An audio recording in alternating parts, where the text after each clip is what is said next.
Hello students, मेरा नाम दीपक कुमार है और मैं लेकर आया हूँ आपके लिए वर्कशीट नंबर 31 जो कि क्लास 10वीं के लिए हैं। और 10वीं में हम सब्जेक्ट पढ़ेंगे बच्चों सोशल साइंस, सामाजिक विज्ञान। सामाजिक विज्ञान में हम इतिहास में पढ़ेंगे। ठीक है, हमारा टॉपिक रहेगा बच्चों यूरोप में राष्ट्रवाद का उदय। बच्चों आज की तारीख रहेगी 15 सितंबर 2020।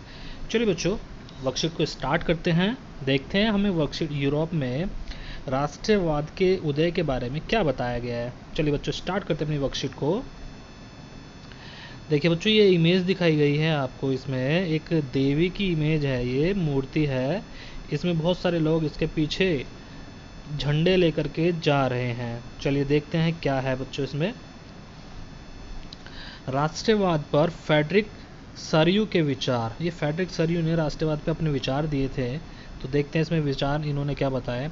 1848 में एक फ्रांसीसी कलाकार फ्रेडरिक सरियू ने 4 चित्रों की एक श्रृंखला बनाई। इसमें उसने सपनों का एक संसार रचा। उसके शब्दों में राजनीतिक, जनतांत्रिक और सामाजिक गणतंत्र से मिलकर बना था।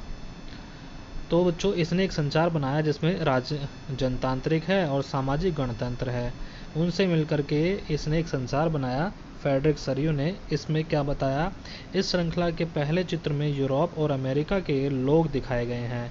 यूरोप और अमेरिका के लोग हैं इस चित्र में।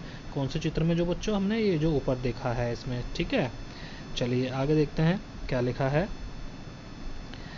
सभी उम्र और सामाजिक वर्गों के स्त्री पुरुष एक लंबी कतार में स्वतंत्रता की प्रतिमा की वंदना करते हुए जा रहे हैं।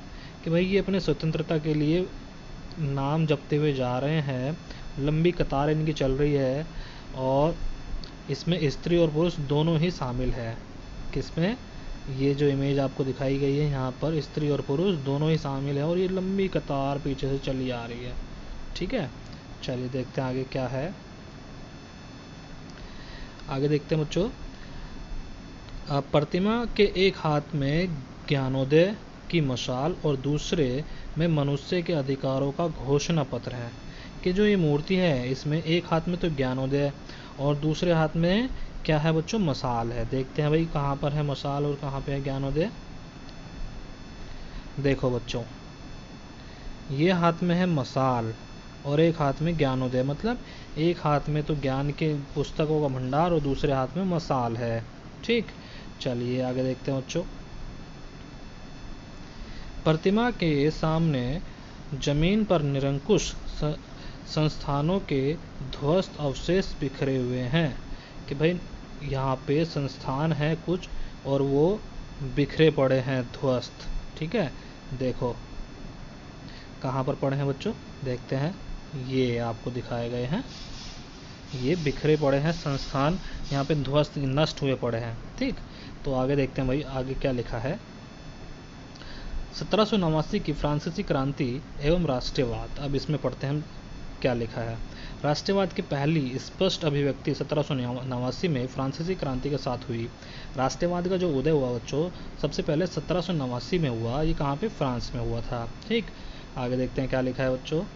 फ्रांसीसी क्रांति में जो राजनीतिक और संवैधानिक बदलाव हुए उनसे प्रभुसत्ता राजतंत्र से निकलकर फ्रांसीसी नागरिकों के समूह में हस्तांतरित हो गई।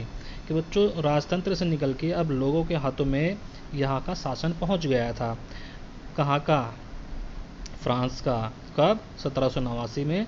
और कैसे हुआ ये? फ्रांसीसी क्रांति के दौरान हुआ। कि भाई जो यहाँ पे राजतंत्र चला आ रहा था, राजा ही शासन कर रहा था, अब राजा को अब यहाँ पे इन्होंने हटा करके अब लोगों के हाथ में शासन आ गया था क्रांति आने के बाद। देखते हैं आगे क्या लिखा है बच्चों। क्रांति ने घोषणा की कि अब लोग द्वारा राष्ट्र का गठन होगा और वे ही नियति तय करेंगे। भाई अब लोगों के द्वारा ही राष्ट्र बनेगा और लोग ही तय करेंगे भाई हमारे देश में क्या काम होंगे क्या नहीं होंगे, किस तरह से कानून बनाए जाएंगे। ठीक है, आगे देखते हैं। 19वीं सदी के दौरान राष्ट्रवाद एक ऐसी ताकत बनकर उभरा जिसने यूरोप के राजनीतिक और मानसिक जगत में भारी परिवर्तन ला दिए। कि भाई यूरोप में राष्ट्रवाद जो आया उसने राजनीतिक और मानसिक जगत में भारी परिवर्तन ला दिए थे। आगे देखते हैं बच्चों क्या है।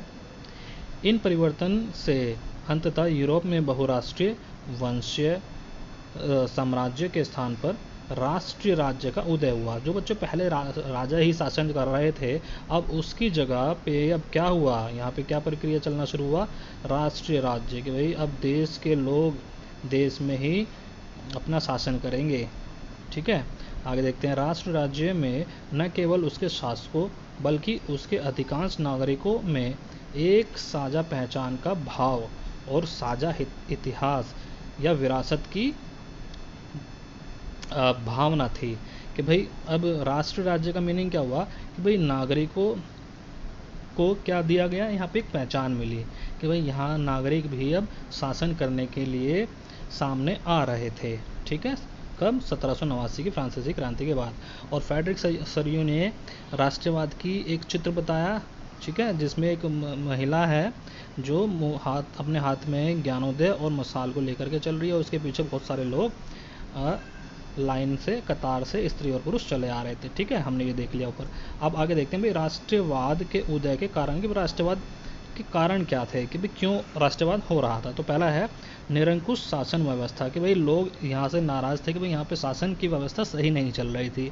आगे क्या है, उदारवादी विचारों का प्रसार। कि भाई लोगों को छूट नहीं दी जा रही थी, लोगों के ऊपर जबरदस्ती की जा रही थी। आगे देखते हैं स्वतंत्रता, समानता तथा बंधुत्व का नारा। कि भाई यहाँ के लोग क्या चाह रहे थे, स्वतंत्रता चाह रहे थे, समानता चाह रहे थे, और बंधुत्व का नारा लगा रहे थे लोग यहाँ के। ठीक है, आगे देखते हैं शिक्षित मध्यम वर्ग की भूमिका। कि भाई यहाँ पे जो पढ़े लिखे थे लोग, जो भी मध्य वर्ग के थे, उनकी भूमिका राष्ट्रवाद के कारण में एक मेन पॉइंट बनी थी। ठीक है, चलिए बच्चों अब हम इसके क्वेश्चन आंसर्स को देखते हैं, हमसे क्या पूछे गए हैं। पहला क्वेश्चन बच्चों हमें दिया गया है कि भाई 1789 की फ्रांसीसी क्रांति राष्ट्रवाद की पहली स्पष्ट अभिव्यक्ति थी, स्पष्ट करना है। ठीक है, दूसरा क्वेश्चन देख लेते हैं बच्चों। निरंकुश शासन व्यवस्था क्या थी, प्रतिमा के सामने इसके ध्वस्त अवशेष जमीन पर क्यों बिखरे हुए थे, यह किस बात का प्रतीक है। आगे देखते हैं बच्चों क्या लिखा है। 19वीं शताब्दी के यूरोपीय राष्ट्रवाद की प्रकृति को लिखिए। नेक्स्ट क्वेश्चन है बच्चों, फ्रेडरिक सरियू के चित्र की प्रमुख विशेषता की पहचान करें।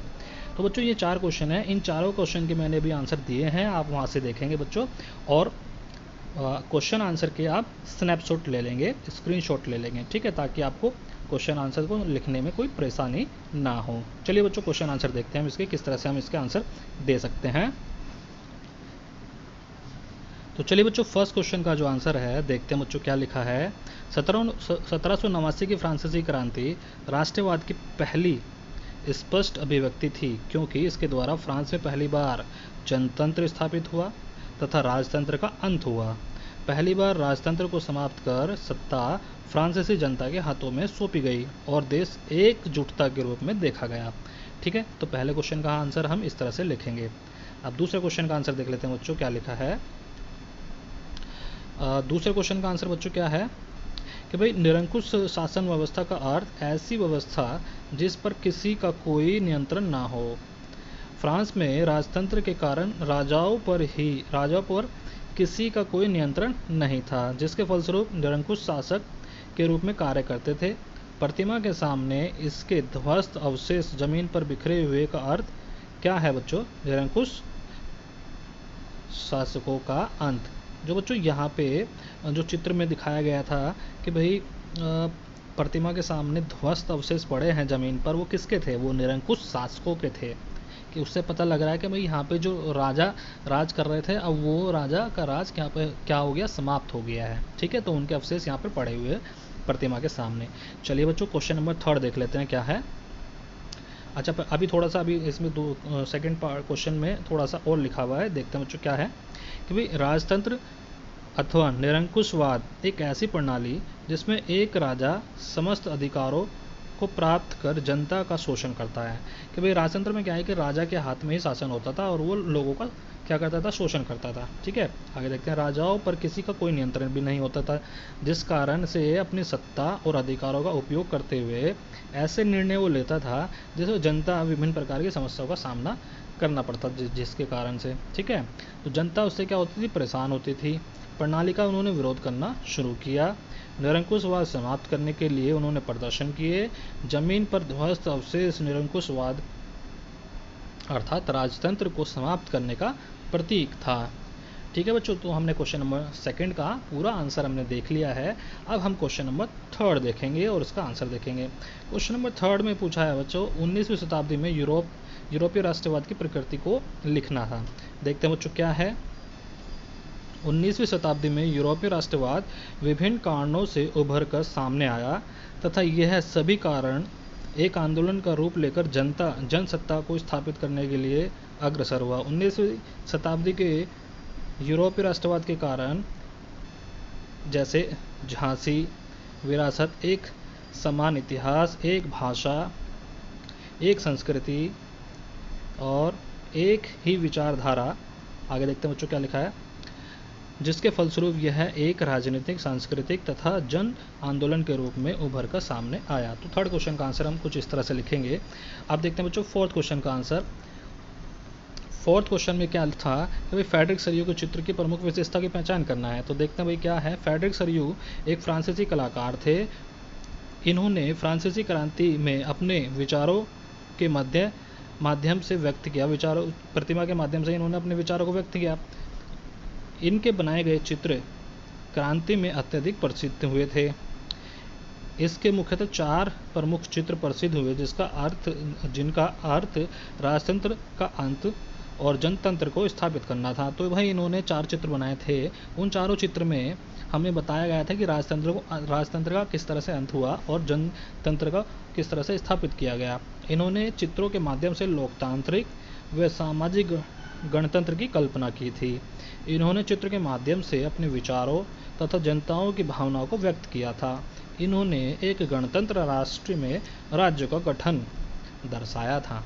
ठीक है बच्चों, तो ये 4 क्वेश्चन हमारे यहाँ पे कंप्लीट होते हैं। हमारी वीडियो आपको कैसी लगी? वीडियो को लाइक करेंगे, ज़्यादा से ज़्यादा शेयर करेंगे, कमेंट करेंगे और हाँ, सब्सक्राइब करना ना भूलें। Thank you.